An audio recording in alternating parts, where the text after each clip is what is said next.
Butron, Baionarra eta Alda mugimenduko kidea. Egunon. Eta Carlos Renedo, Otxarkoagatik, eta Bilboko udaleko zinegotzi honetan eta Iritikat kooperatibako bazkideare. Egunon. Egunon, Carlos. Bueno, hainizerekin hasiko naiz. Azalduko diguzu modu laburrean iparraldean bizi duzuen, etxe bizitzak bizi duen egoera zein den eta Alda mugimendutik pizkat zertan oinarritu den zuen borroka eta zerrekin duzuen. Bueno, Alejandrok errandituenak oso antzekotasunak daude Ipar Euskal Herrian.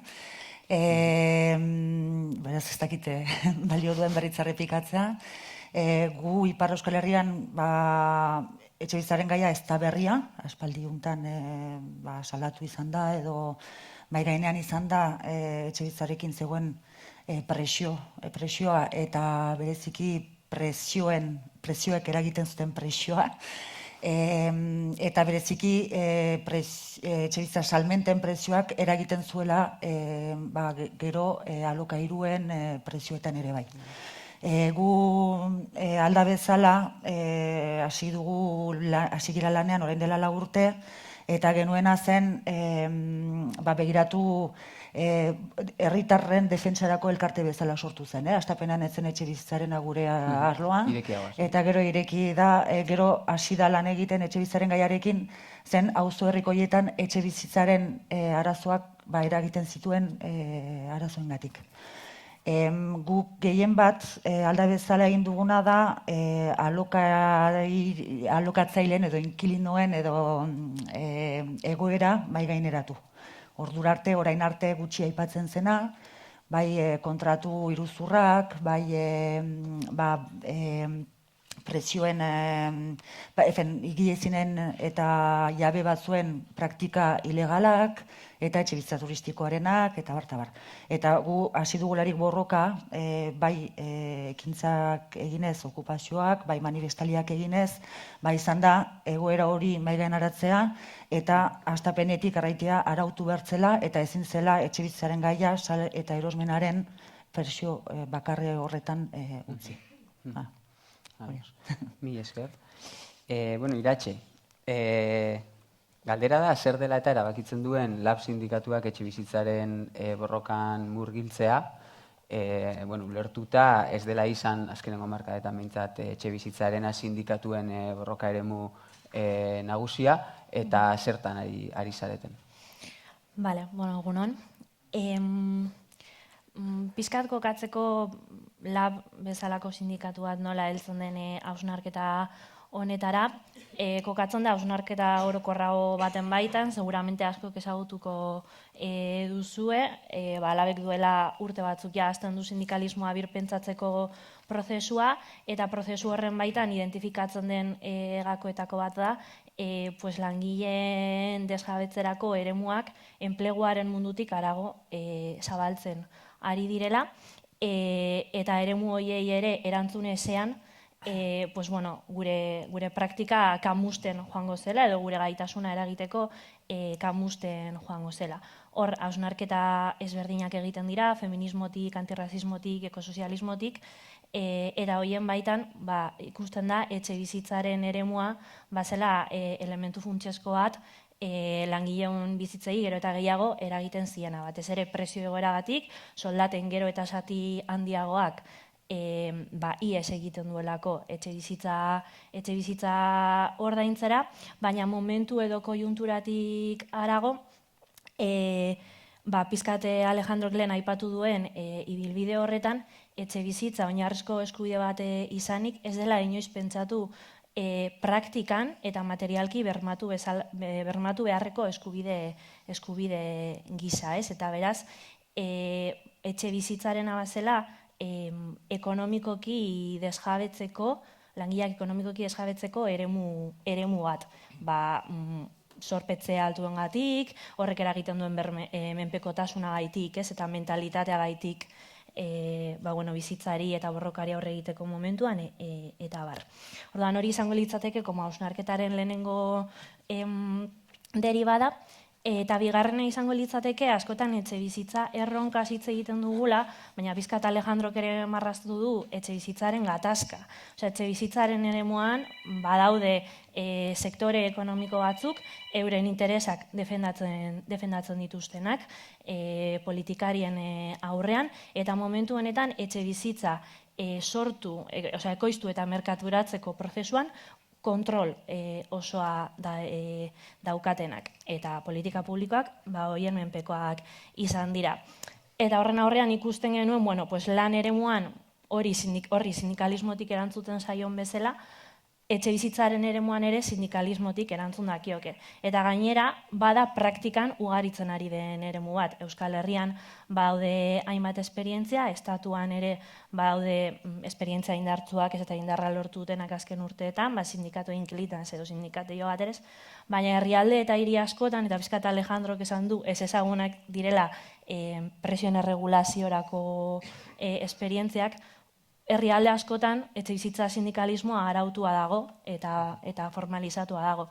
Suezian formalizatuta dago, Nueva Yorken existitzen da, San Franciscoan existitzen da, eta beraz, sindikalismoa izan daiteke tresna patronal inmobiliaria horren interesei kontra jartzeko langileen interesak orokorrean eta zehazki problematika guzti horiek pairatzen dituztenak eta gainera borroka horren protagonismo egiteko. Askotan gu izan gara politika inmobiliario horren objektu eta ez subjektu. Eta subjektu ez garen enean, gure interesak ez daude ordezkatuak politika horietan. Eta sindikalismoak badu funtzio hori ere bai, ez? Ahalduntzearenak problematika konkretu bat bizituzten subjektuak, politizatzearena, boteretzearena, eta kontraboterearen bidez kontra jartzea kapitalaren interesei eta interes pribatuei. Ordan, pizkat bi hausnarketa horiek uztartuta heltzen dela hausnarketa horretara, lehenengo urratsa izan da hausnarketa hori pizkat lantzea sindikatuaren baitara, bai ikusten genuelako oso modu individualizatu eta despolitizatuan bizi dugula etxe bizitzaren afera, eta momentu honetan asanblada batzuk ditugu antolatuta eta prestatzen ari gara apur bat teorian lantzen edo hausnartu dugun guzti honetan urratsak emateko, asanblada horietan hasi gara asesoria kolektiboa egiten eta afiliatu eta komunitate batzuen problematikei heltzen, eta asmoa litzateke horretan trebatzea eta euskal sindikalismo eraldatzailetik ere borroka horretan ekarpena egitea. Abiatu zarete, beraz. Bale, eta Carlos, zuretako galdera da, etxe bizitza politika publiko ez, zerari da utxe egiten, egoera honetara egisteko? Bale, nik uste Alejandrok jarri duela apur bat marko teoriko da testen gurua, esaten badu etxe bizitza eskubidea dela, behintzat esan aldugu etxeko lanak egin gabe daudela, ez? Berak esan du ongizate estatuetan behintzat eta abiatu badira hezkuntza sistema publikoak edo osasungintza sistema publikoa, berez hitz egin barko genukela egon barko zen etxebizitza sistema publiko komunitario bat egon barko zen indarrean. Eta azken hamarkadetan ez da ezer egin. Beraz, esan aldugu, instituzioek alde horretatik etxeko lanak ez dituztela egin. Eta horrek... Merkatuen eskutzea. Hori da. Eta niretzako hori da egin behar duguna, eta hasi bargara hitz egiten behintzatu Euskal Herrian, etxebizitza sistema publiko komunitario baten inguruan, edo nola egin hori gaurtik hasita. Eta niretzako horrek ere bai ezker ikuspuntutik behintzat ematen dizkigu borroka ideologikoak egiteko elementu oso garrantzitsuak. Lehenengo eta behin eskubidea dela aldarrikatzea, berezko negozarena, baina baita ere konfrontatzea jabetza publikoa versus jabetza pribatua. Eta onartu behar dugu Euskal Herrian jabetza pribatuaren ideologia dagoela oso sartuta. Eta hori ere ezin dugula ahaztu, beraz lan pedagogikoa egin behar da. Eta egiteko hori behintzat nire ustez elementu behar diren tresna batzuk. Lehenengo eta behin, sektore ekonomiko publiko berri bat abiatu behar da. Badaude ja elementu batzuk, baina hori indartu behar da, aitortu behar dugu eta aitortzen dugu merkatua ez dela erregulatzen, kapitalismoan merkatua ez dela erregulatzen, eta orduan aitortzen diogu estatuari esku hartzea edo interbentzioa edo prezioetan eta lurraren jabegoan ere esku hartzea, eta hori ezkerrarentzat oso garrantzitsua da. Eta gero gure kasuan Euskal Herrian onartu behar dugu buru jabetza gabe ez dagoela nekez egingo dugula lan hau. Alde batetik behar dugulako herri moduan diagnostiko bat, etxebizitza politikekin ere bai bestelako politikak egiten dira, ekonomikoak, ez da kasualitatea bizitzea kostaldean edo bizitzea barnekaldean, eta horrek badu, eta horren inguruan hitz egin ahal dugu Euskal Herrian, hori garrantzitsua da ez, non kokatzen da biztanleria, beraz, diagnostiko bat behar da eta estrategia bat, eta eskumenak. Eta amaitzeko, hemen aitera da aipatu dugu askotan, bienaren erreferentzia. Pentsa dezagun nola egin zen bienan, lehenengo bienan testu horretan, biena bilakatu zen estatu konfederala, beraz, hiriak zeukan eskumen konkretuak. Lehenengo neurriak, alokairuak prezioen mugatzeak, deskabetzeak gelditzea, etxe hutsak mobilizatzea, jada gaude horretan, baina gero konturatu ziren ezera nahikoa. Eta zer egin zuten, parke publiko bat egin eta horretarako, lehenengo eta politika fiskala. Hor daude elementuak, bienan horren dela 100 urte egin zen hori. Hasi barko gara.